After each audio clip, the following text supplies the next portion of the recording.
So I always assume everybody knows everything about these expeditions, and I did this with the Defenders, and so I was going to completely go over the machine, just kind of your service points and things that you might want to know about the Expedition. Now, if you know everything about your Expedition, then great, you don't need this video. But if you don't, I'm just going to go over servicing it and the clutches, the air filter, the HVAC filter, things of that nature, and kind of go through this machine and just show you from front to back. And that way, if you are looking to know how to, do anything on this machine, you'll know. Or where the point is at, you can check it, and that way it'll give you an idea. So the first thing, is you turn these little tabs right here, and this lets you open your front fascia. And then you've got this over here. On this side, you've got the same thing. This opens your hood. Now, this will hold itself back. Forget all my sticks.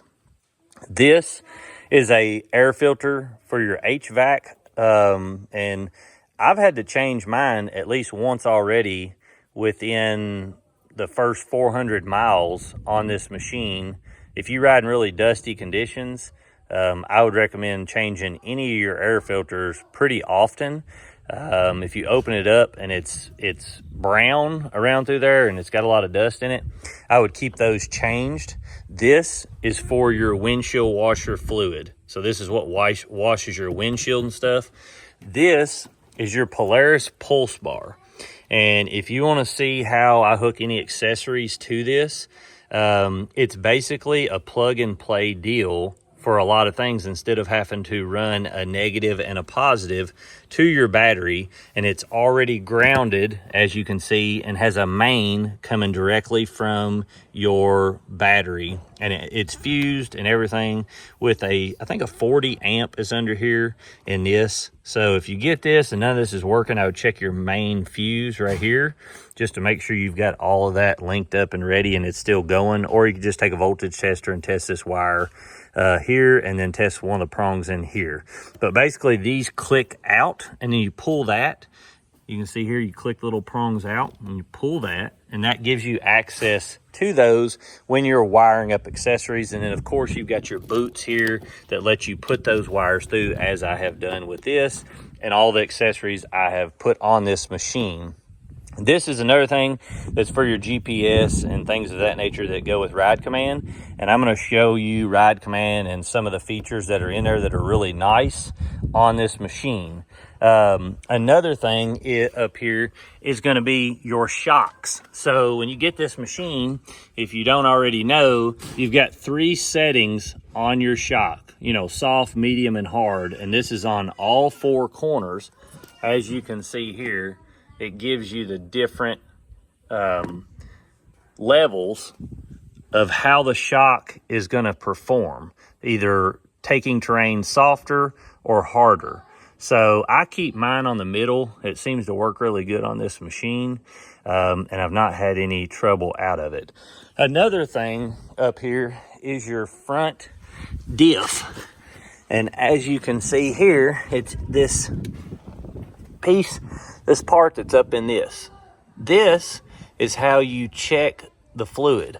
So if you're going to change the front diff fluid, this bolt that's in here is where you're going to fill it to. And then this bolt that is below here, that's up in this hole, is where you drain it. So you don't need a dipstick or anything on that.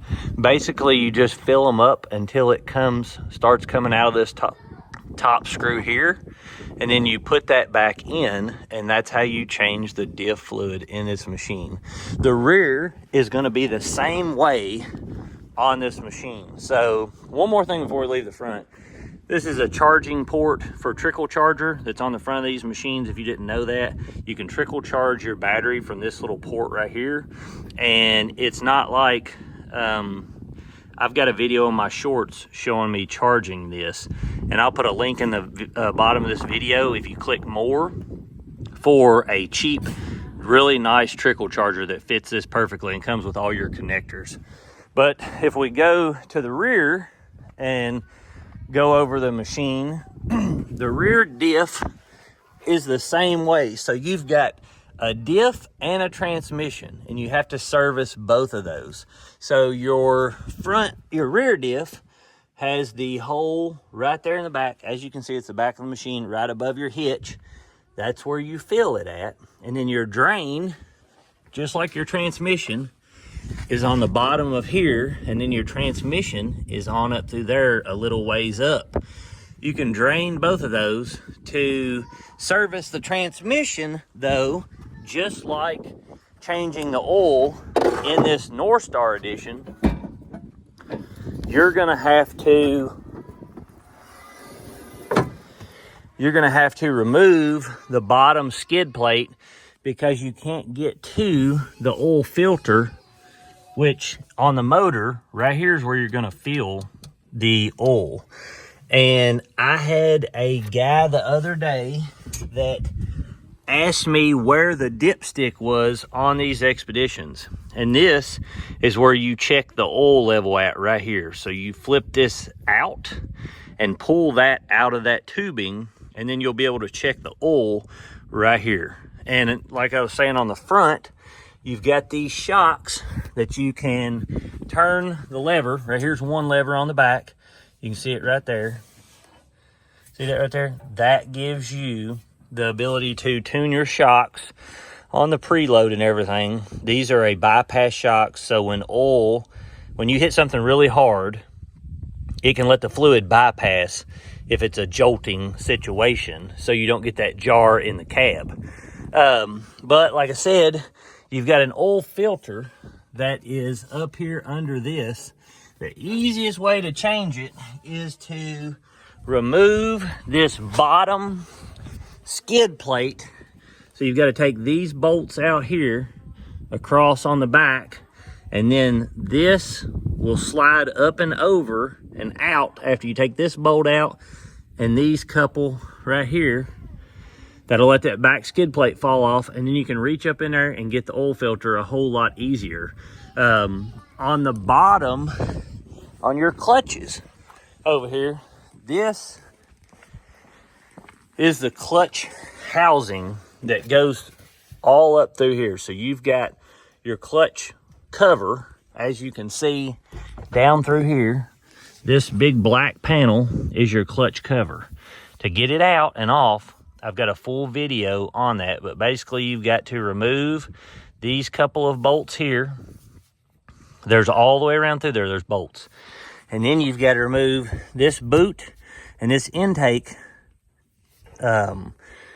basically tubing here. You got to take it out, and then there's a bar on the bottom you've got to move. It's not that difficult. It's just time consuming. This is where your air filter is. So you've got your air filter right here, and then you've got your antifreeze overflow coolant tank in the back of here. And your breather tube is going down through here and around to your throttle body, which is right here. Now, on the transmission, like I said, to change the fluid and stuff in that, you're going to have to remove the skid plate. Up and under here, you've also got some grease fittings. That there's one up here at the front and one back here at the back for your basically, you've got a bearing, at least in this machine. This is a North Star long one, but up and under here, you've got a bearing housing that is, let me see if I can get this up and under here. So, right, I think it's right here in the middle, actually. Yeah. Let's see if we can get up.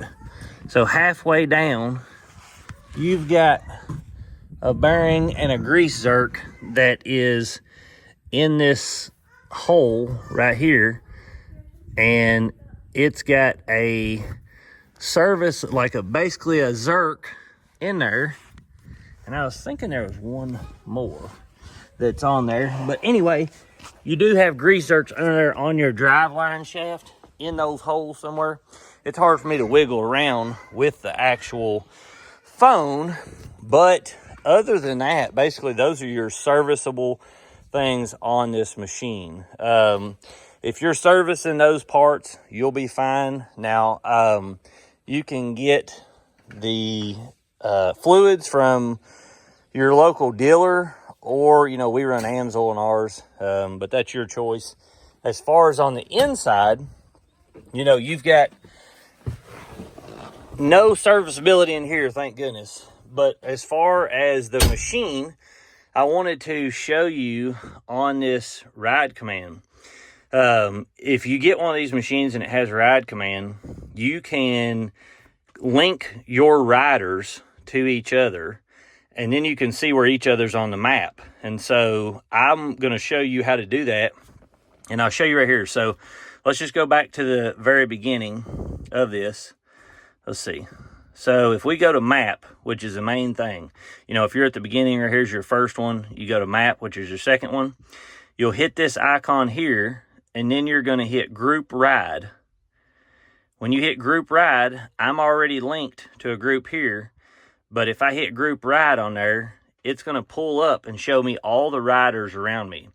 So I have linked myself, as you can see here, to the Polaris Pro XP up here. I'll show you. And when we go back to map, I can see both of us on the map at all times, as you can see right here. And it shows us driving together, where we've been at, how many times we've been over the terrain, things like that. I can see both of us and how far we are apart right there on the right.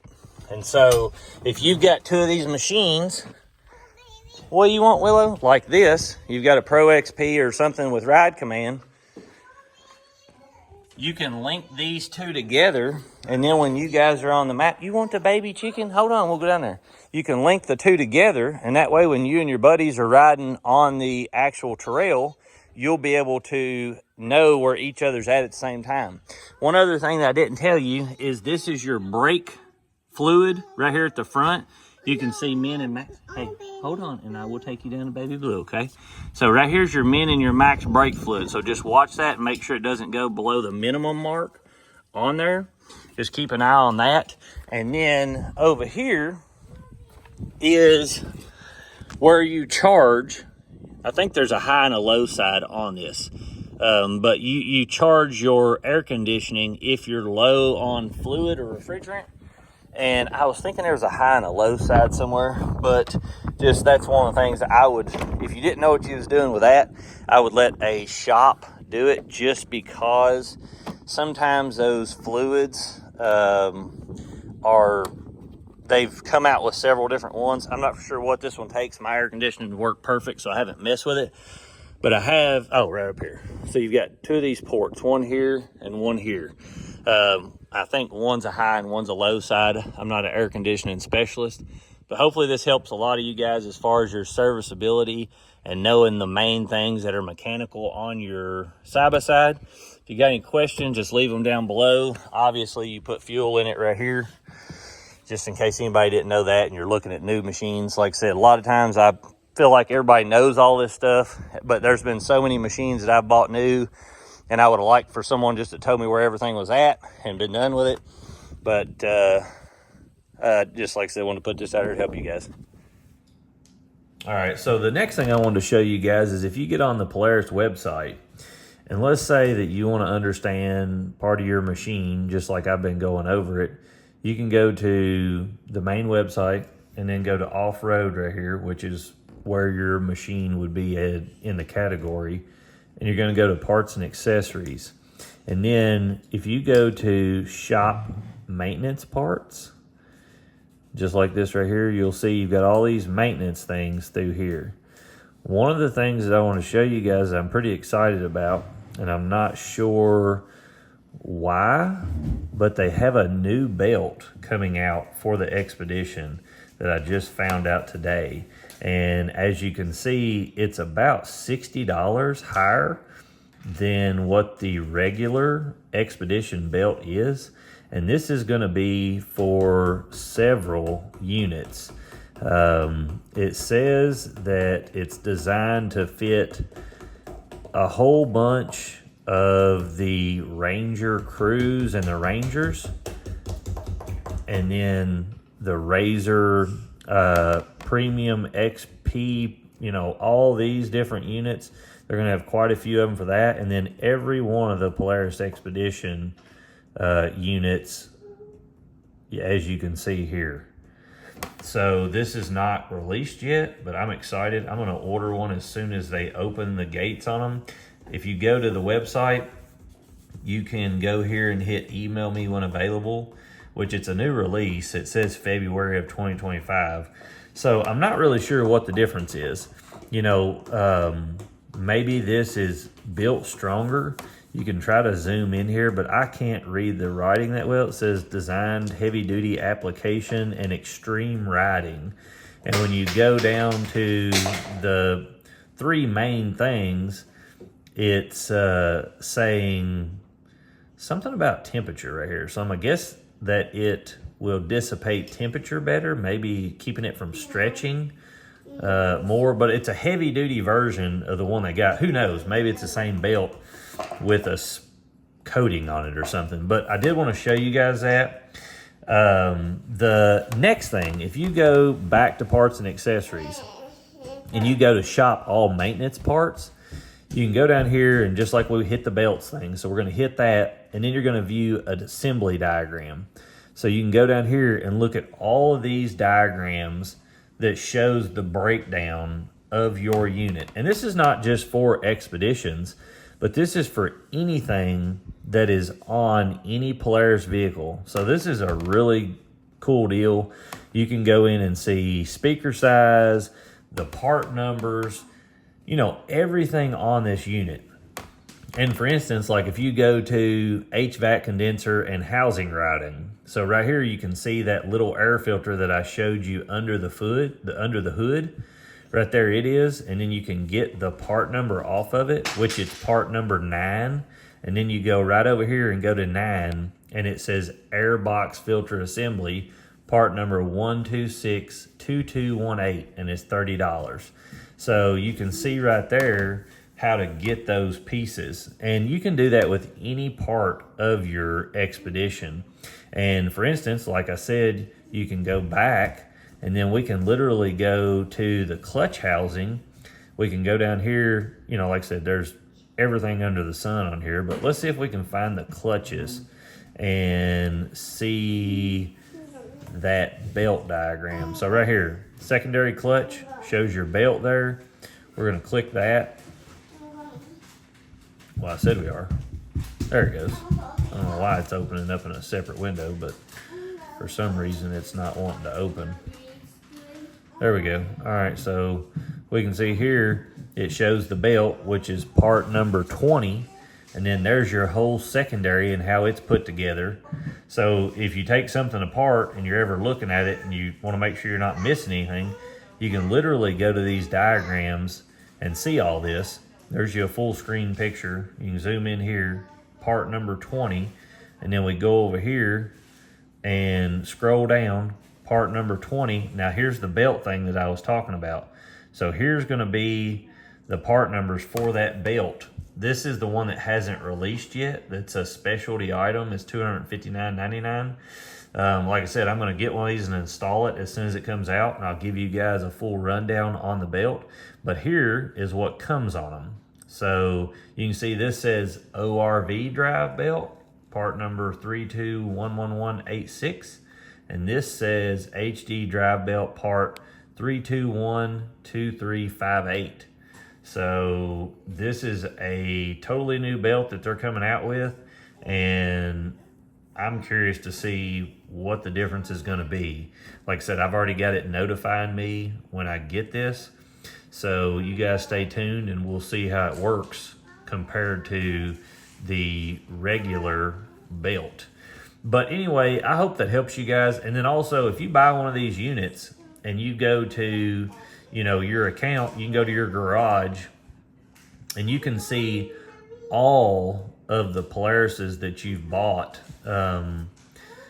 that you registered. Now, if you didn't register it or your dealer didn't register it, it's not going to be on here. I'm missing, no, there's my 2022. There's 219s, and then there's my Expedition. I think that's all the ones I've bought in the last couple of years. But yeah, there they are, and you can go into them and see everything about them. You can go like your Xpedition, which I bought, see your maintenance schedule, overview manuals, recalls and bulletins, and you always want to go and check that. This doesn't have any in here, but there's actually a bulletin for the clutch on the 24s and the exhaust pipe. Now I had the exhaust done, but my exhaust is already peeling again. So I'd be curious to see what they would say about that, which I'm going to call and ask them about that. But I doubt they're going to cover it again. It's a faulty thing with these Xpeditions, and I've got that in video showing it. But this will give you guys a good rundown how to look at your machine and everything, and you can get on here, like I said, and see all kinds of stuff. Pretty much anything to do with your vehicle and get your VINs, things like that. Hope this video helps you.